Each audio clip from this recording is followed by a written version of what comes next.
Oh my God, I survived. I'm not gonna die in the jungle. Good afternoon, good evening, and welcome back to Three Guys Podcast. This is August 2021. I am Tom, and welcome back here with John and Simon. Yay. So today we are happy to have a new guest. She is from Poland and has lived in multiple countries, has lived in India, Nepal, Indonesia, and has recently gone back to her home country to see her family again and ride out this whole Corona thing.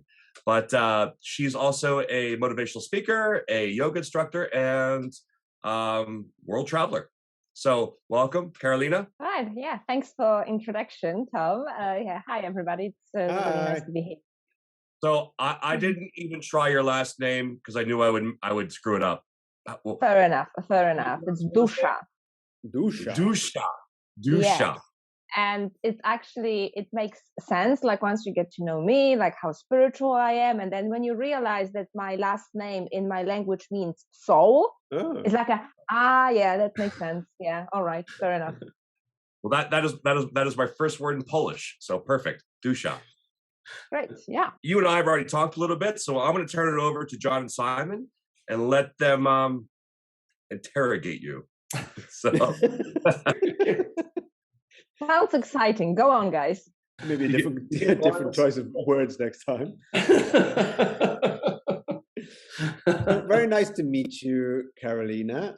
It's of course, the first time we're meeting you today. So could you just tell us a little bit about yourself so we get to know who you are, where you're from? I mean, you just told us off before we started recording where you're from in Poland, but maybe you can tell us a little bit about that place. I'm familiar with one of the big cities in Poland, but not familiar about where you're from. Can you tell us about where you're from? Sure, yes. So I'm from Gdańsk in Poland, which is in the north, like by the sea, by Baltic Sea.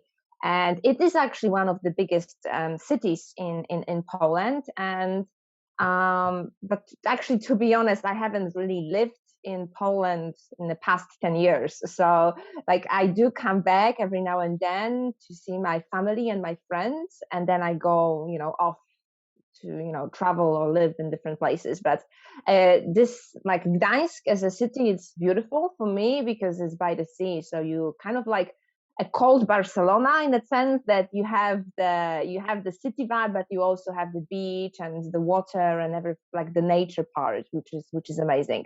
If only we had the better weather, A bit cold there in winter, right?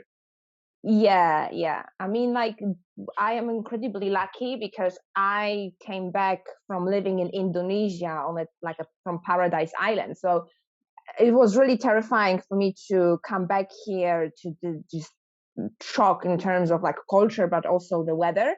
And I have been incredibly lucky because this summer, like this one is really nice. So I get the sun and the warmth here. So I'm like, thank you, Mother Nature, for making this transition smoother. And Tom said that you had a lot of different like activities and interests. Could you tell us a little bit more about what you actually do, your jobs and your various activities that you can have? Yeah, of course, sure. It's all actually happened, like this change of lifestyle happened about 6 years ago. Because until then, I would say that I had a fairly regular, normal life. Like I had my career, I was working in London, and everything was just going like kind of like following the steps, climbing up on that corporate ladder thingy.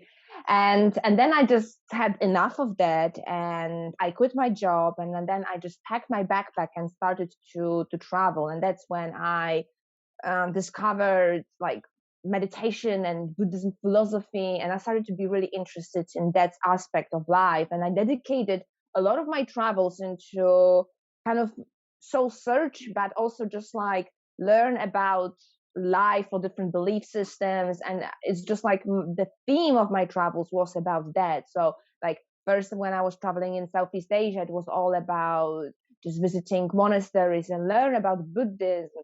And it all led me like to then explore sort of like Eastern philosophies, but from India. That's where I did like my yoga teacher training, and then started to travel and teach other people yoga and just like started to combine my passions, and like it all led me, after like Nepal and India, I went to South America, and that's where I kind of learned how to be more connected to like Mother Nature, and just like be out in the wild, you know, like in the Amazon jungle. So it was all a kind of self-exploration, and all that led me to the tiny little island in Indonesia, where I spent basically most of the pandemic there. I was living there and teaching yoga, and that's How long did you where live? I actually, for about a year and a half. Wow, that's cool. Yeah, yeah, yeah. And that's like living on Gili Air and just kind of like adjusting to the, you know, like the world situation, because obviously pandemic has affected everyone in a different way, but everyone was affected. And that's where I actually discovered my new passion, like to just to speak, to just have a voice and have a message, like spread the message that I have to others, and through like public speaking or motivational speaking. So I started to make videos, and I started to post them and share them online. And I just realized that this is my path. Like all of that, what I've done in the past years traveling, was just like kind of preparation or building the foundation to be able to share with the rest of the world what I am sharing, basically. Was it what was the moment that made you wanted to kind of stop your job in London? Because I had the same thing. I was working in London as well, and I just packed up and left and went to Japan and started teaching English. But what was the moment for you? Why did you have that kind of, what's the word I'm looking for? I can't think. That Epiphany. Yes, Yeah. that's the word. Yeah. What was it that made you wanted to just pack it all in and go? Because London is an exciting city, you know. A lot of people want to say I'm happy in London, but why would you leave that behind? I love London, and it wasn't really about the city. It was more about the job, because it was really stressful, and it's just like the stress was piling up, and I was so obsessed about like having a career that I didn't see the signs of like clear signs that it was too much and I needed to take a break, which I didn't. So I reached a point where there was no going back. Like I developed anxiety, and I had to go on a sick leave because I just couldn't handle the pressure at work. I So forget. then once What, I kind of, what were you doing? What were you doing in London? I forget. I was working in Hilton hotels. Like we were like in a cluster office looking after like eight Right. hotels Okay. in London. And it was just like a matter of like, it was circumstantial about like the team or the managers, like no support, and just giving me more and more responsibilities. And basically, yeah, so it was quite like dramatic in that sense, that I actually I quit in a way that I can't do it anymore. I just reached this point, and I remember like sitting in front of a computer, and I just realized, like, what the hell am I doing? Like, this is not the life that I want. It just came to me. It's like, what are you doing? This is not what you wanted to do. And I had the same then feeling, yeah. and I just quit, you know. The epiphany, right? Yeah. It was. I remember that epiphany was like talking to me right here. Yeah. What was yours, Tom? Let's go around the room. What were your epiphanies? Tom, what was your epiphany that made you pack up America and go to Mongolia? Oh, well, that one was more simple. That was just, I had grown up in America. I had lived there my entire life. I went to university there. And when I finished university, I was like, I need to go experience something else. Because, you know, it was small town America. And I felt like that there was much more to the world that I had never seen. Yeah, but you chose Mongolia. You went from small town America to tiny town Mongolia. Well, no, what I chose was, this is kind of a funny story. What I chose was I joined the Peace Corps, right? So the Peace Corps is an American volunteer organization where you volunteer for 2 years to go wherever they send you. And they ask you kind of your preference for region. And I was thinking like Thailand, Cambodia, because I said Asia, okay? And I was thinking nice beaches, good food, beautiful women. And their choice was to send me to Mongolia. And I was like, okay, here we go. So, and in hindsight, I'm really happy that I went there. But it was definitely not my first choice as an ideal place to go first. So, how about you, Tom? John. How about you, John? There it is. Yeah, I was waiting tables. I just finished university and I was still waiting tables with a degree. That was kind of a bummer. And then I was trying to get a job on cruise ships in the Caribbean, but they don't like to hire Americans because we're very expensive, and there are other people who will do twice the work for half the pay. And then one day I was waiting tables, and a friend of mine came in to it was sitting in my section, and she said, "You look a little bummed out. What's wrong?" And I explained that I was trying to get I was trying to travel and stuff like that. And she said, "Well, you have a degree in English. Why don't you go teach English in Asia?" And I said, "Yeah, in Japan." And she goes, "Japan is in Asia. So is Vietnam, China came up." And I was like, "No, Japan." So I went home that night and I got on. There was a new web service called Google, and I got on Google and typed "teach English in Japan." Nova was the first thing that popped up, and that was that. Karolina, I didn't even have a passport. Are you familiar with Nova? I didn't have a passport at the time. Actually, I interviewed with Nova. They hired me on, and they were like, "Send your passport." And I was like, "I don't have one of those." So. Right, Karolina, are you familiar with Nova? No. Nova is the biggest. Well, it was the biggest English school in Japan for many years. It's the gateway drug to teaching in Japan, basically. Basically, yeah. It's how we all. That's where everybody starts. Everybody starts at Nova. So, awesome. Well, so that's how you met in Japan, all of you. Yeah, basically. Yeah. Well, actually, we met at a different English school where we all worked together, and that was how we met each other. Was what? Simon, you already been in Japan for what? 1, 2 years? 3 years? 1 year, yeah. And then John came later. 2005. Yeah. But we all met at English school and then started traveling together. And can I ask a quick question to Karolina before we move on to like the travel thing? How did you change I'm interested for myself as well. How did you mold your new career into a money-making career? You know what I mean? I've always had a full-time job at universities doing that kind of way. So how did you transition into being able to make your current life financially feasible?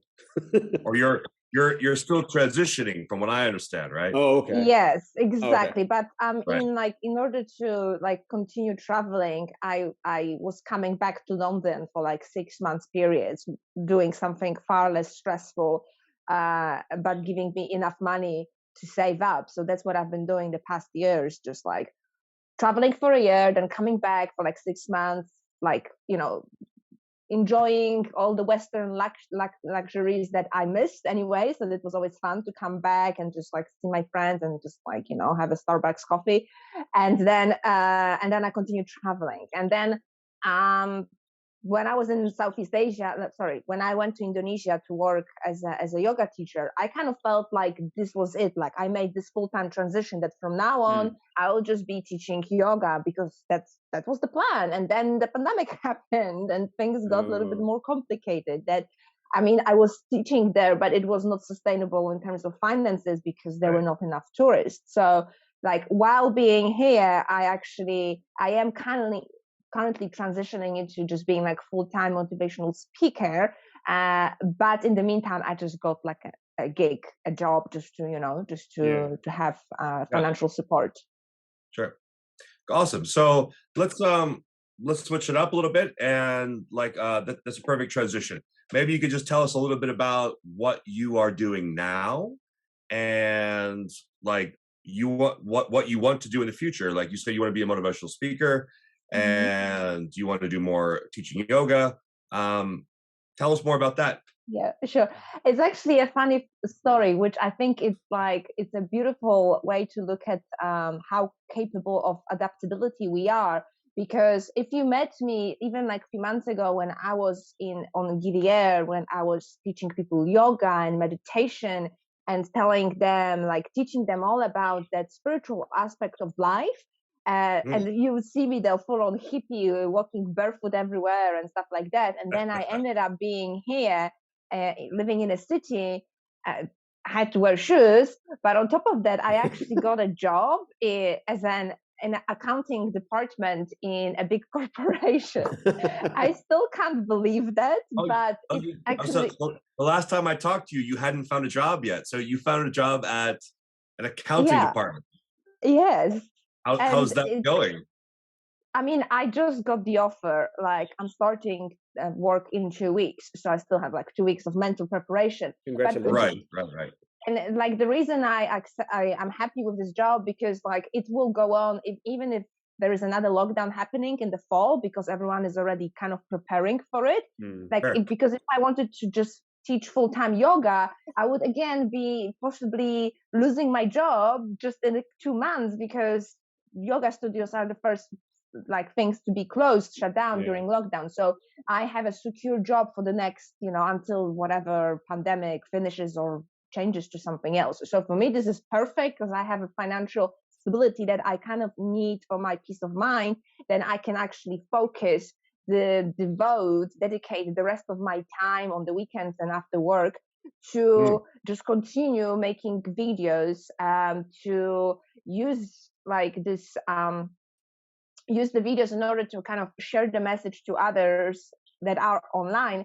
But my also goal is to kind of find a way to be able to speak or like during like conferences for big like meetings, like every meeting like corporations have with like team building exercises or anything that companies do. They always hire someone at the beginning for to boost the energy, basically.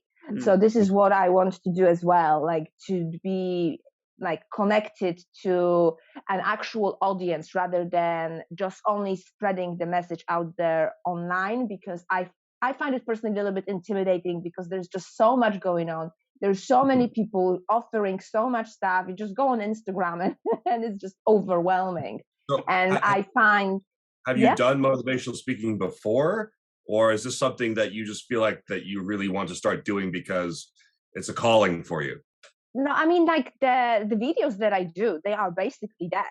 It's just now a matter of targeting it to the specific audience, whoever is, or maybe specific angle of like, is there a specific issue that you want to address in your speech? Right now, I'm just kind of doing it as opposed like in terms of how I feel, what I'm inspired about, or what is it, the topic that I want to talk. I'm just doing it, as my own, and I just record it and share it. So that's what I'm doing anyway.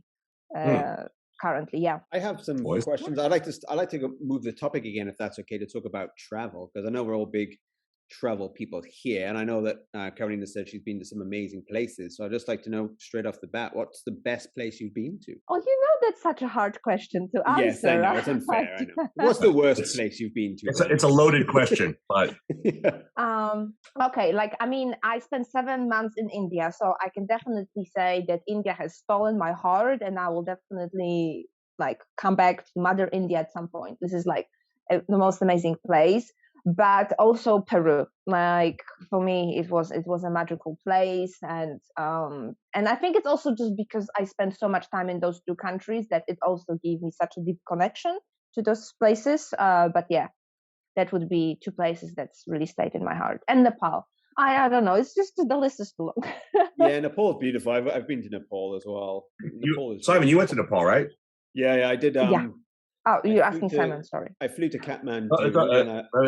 Karolina, I know you went to Nepal, but I was asking, I think I remember I was about probably like 10, 15 years ago, because I flew to Kathmandu, then flew to Lhasa in Tibet, and then drove back to Nepal overland, and it was amazing. It's probably the one trip that stays in my mind. It's the one that had the biggest impact, is through Tibet into Nepal. It was just amazing. That's probably my best memory. Can you share some of your best memories, Karolina, from traveling, wherever it is? But what are some of the best memories that you have, or some of the things that stick in your mind?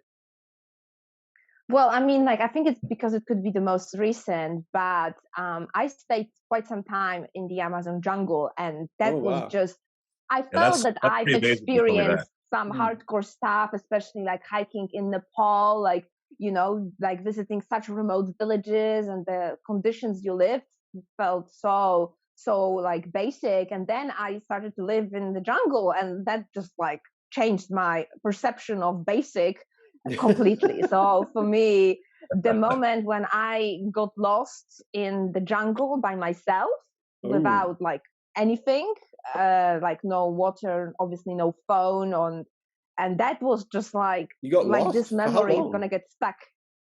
Sorry? How long did you get lost for, and how did you get? You need to unpack that a little bit more. What That's happened? Yeah, like did you try I to heard get I heard a little bit of this lost? story before. So Karolina, go. All right. Tell them the story. I want to hear it. Come on. Sure, I'll try to keep it short.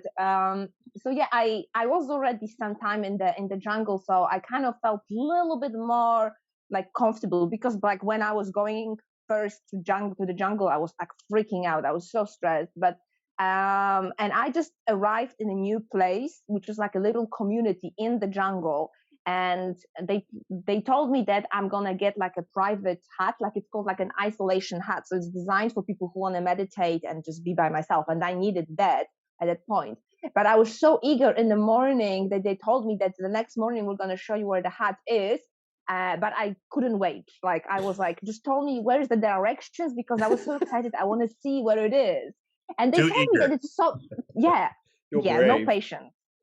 And they told me the directions, that it's just so simple. You follow this path, like whatever, third tree on the right, the hut will be there. And I walked and walked and walked, and 20 minutes passed and I couldn't find the hut. And I realized that I must have just missed it.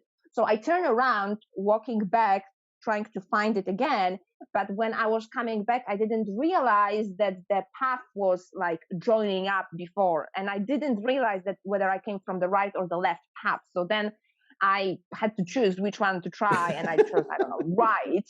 And I walked into like this thick, very old spider web in my face. And like, it was like from Indiana Jones movies. Like I was so like freaking out. It's like, where is the owner of this spider web? Like, where is the spider?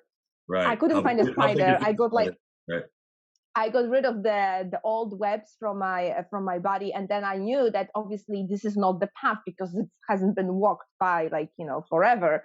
So then I thought that I was still in kind of control, where is the right path that I'm supposed to take, but I just continued just like walking in circles. It turned out like I kind of lost way while I was there. And then I started to walk. I was still being cool about it. And then I fell into a swamp, like all the way, like up to. Is Like, that when you became not cool? no, I was still cool. I don't know how I managed What I to mean. keep my shit, but I was so like calm. And Right. yeah, so I lost my flip flop in the swamp. So at this point, I started to walk barefoot in the jungle. No water or anything. And I think at that point I started to like yell for help, like Ayuda, Ayuda, but no one was hearing me. And I had this brilliant idea from all those survival movies or like documentaries, that like when you're lost, you have to find like the source of water, right? Mm. And then you follow Find the the stream. water. But Find the stream. yeah, Go down yeah, the but stream. Which direction? I couldn't find the stream. So the only thing that I could kind of, put my focus out was there was like a noise from cutting trees somewhere in the far background. So I knew that there are people there. I knew that I'm not so far away from the civilized, like the people, that community. It's just somewhere there. So I was just like, I'm gonna find my way. But the only kind of reference point is that sound of the machine.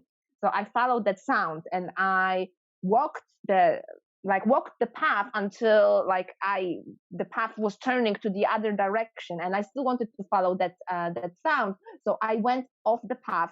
That is, I think, when I lost it, because like how stupid was I to stop walking on the path barefoot. Good story though. It's a good story. The only thing that would make that better is if you were being stalked by a panther the entire time. Oh God, imagine. Yeah. So wait, how did you end up? So yeah, getting let me out just of wrap this? it up. That I was just like complete. That's when I think I lost it, because I started to walk off the path through like bushes to follow that sound, and then at some point I was like, Karolina, you're such an idiot. Like, what are you doing? Like, if you're gonna continue this path, like with unknown like ground, I'm gonna fall into another swamp or break my leg or something's going to bite me. And I was just like, okay, I'm starting to panic. So all I know that I need to go back to that path, because that's my only rescue, is being on the path. So somehow I managed to find it again, and just like that's when I realized that I'm starting to panic and I'm not thinking straight. I Right. found a neighbor's hut. So I was just like, oh my God, I survived. I'm not gonna die in the jungle.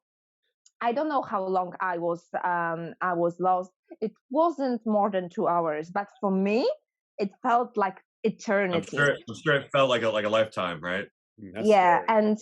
and what is very interesting is that, I was walking like barefoot, and I didn't get a single scratch. Like normally mosquitoes love me and I get like bites everywhere, and there I didn't get a single mosquito bite, not a scratch, no spider bite, nothing. And that is just amazing, because it felt like I was being somehow protected by something or someone. So Awesome. Well, okay. So, I mean, I would love to hear more of your stories, but we've only got sure, a yeah, certain yeah. amount of time. So let's move on, and maybe you could just tell us a little bit about like, well, when did you start studying English, and what was your experience of learning English? And has it been difficult? Was it easy? Like, just tell us a little bit about your experience of that with language learning. Sure. I think my parents, they always put like a lot of pressure on me and my brother to know English. So we always had like classes. So I knew I was always like at the top of the level from my other peers when it comes to like grammar and vocabulary. So I always had the basics, but nothing like, it was still such a textbook English that it has nothing to do with the English we're speaking now. And But what has changed? you did learn it in school though, right? Like, Yes, but just if you just learn in school and if you're not like super motivated, you're not gonna get the right yes. education. Yeah. So Same as I was Japan. taking the Same as classes Japan. after school. Sure. Yeah, otherwise, yeah, it's just not gonna work. So what really motivated you, or what really made you want to excel? Because that's like that's the future, like it's just so obvious, like from the very beginning, like you have to speak English. Like for me, that's the way I was raised, like brought up by my parents. Like you have to speak English, like that's it. It wasn't even like it was a no-brainer in that sense that you have to speak fluent English. But what has changed massively in terms of like my level of communication was where like internet happened, and my brother was like a computer like programmer, hacker, or whatever. So he downloaded all like the sitcom movies, and I started to watch Friends show like all the time. And what I did is that I was watching it with subtitles, and I was at the same time checking online like no, sorry, wasn't using the subtitles. I was checking the script. So I was reading it in English and trying to translate some phrases that I didn't know. So not only I was like working on like listening skills, but also learning actual phrases. So I would be pausing and then memorizing like the slang or colloquial like language, like for example, like what do you know, or something like how about that, like things that you don't learn from like BBC or the books. So that's how I know Friends like by heart. every single episode. But that gave me the ability to speak that kind of more relaxed language that people speak. So it was just watching a sitcom. And it's that focus on listening as well, I think, isn't it? People tend to focus on vocabulary and grammar, but I think the listening is a huge part of it, because if you can't understand what someone's saying, you can't respond to it, right? So I think just all the people that we've spoken to about, well, with this same question, like Mel we had on, where it was, or other guests as well, that, or for Dario, it was music for him was the big thing, right? All of it was about that, finding that something that you love and really listening to it really intently, and I mean, really focusing on it as much as you can. Yeah. Yeah, definitely. What was the one movie that you watched over and over and over again? Interstellar, but that was not like it was Really? for. That's some high level That's some stuff. heavy stuff, though. That is some like elevated, like like Einstein philosophy talk kind of stuff. Well, that's why you have to watch it more than 3 times to understand it.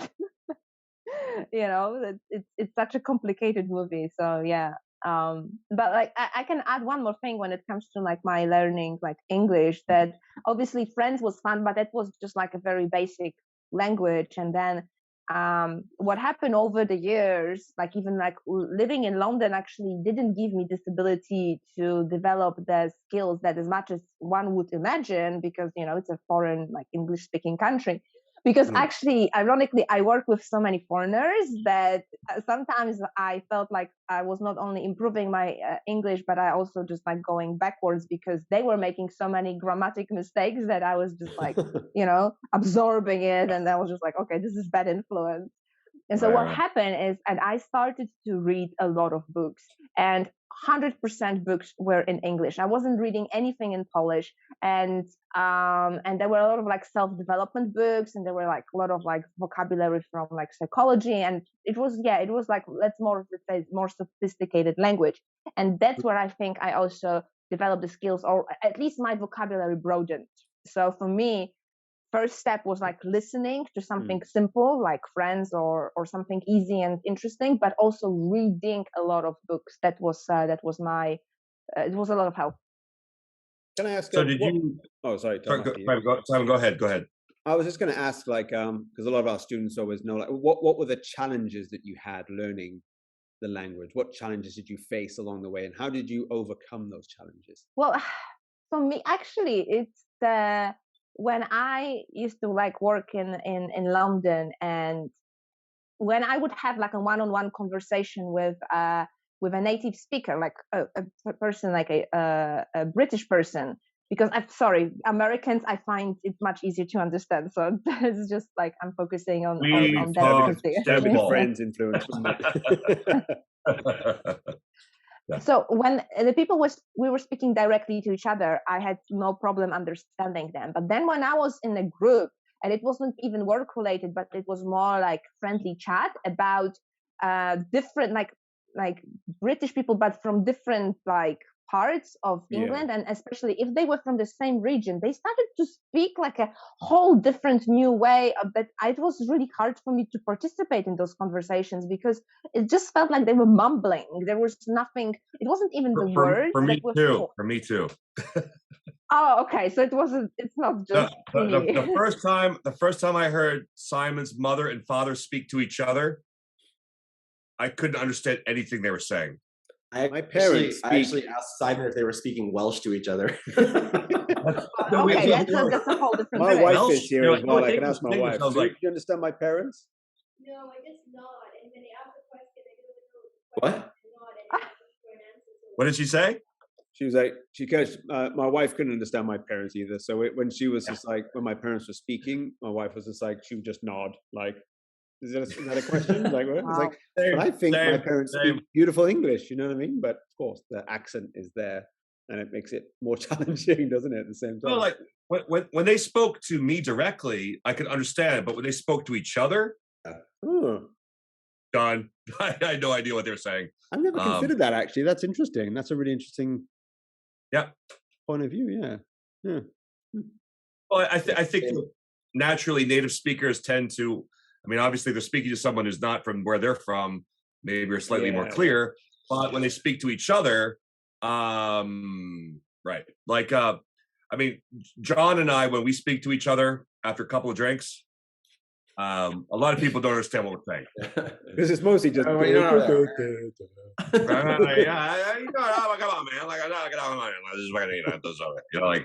man.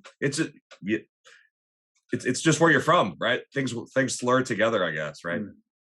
So, Karolina, what advice do you have for everyone watching the podcast out there, people who are learning English? What advice would you have for them? If you can boil all your experience down into a few quick tips to help them along, what advice would you give them to learn English? Yeah, basically it's simple. Just find something that is interesting to watch. And I would definitely, if your level of English allows you for it to be stimulating, switch off your native language subtitles. If you need subtitles, definitely in English, you're gonna learn far more, because even if you can't understand what the word is said, but like when you see it written, it's far more easier to actually understand it. Yeah. So, but as long as what you're watching is stimulating, as long as you're interested to watch it, it doesn't feel like homework or some like something that you really have to do.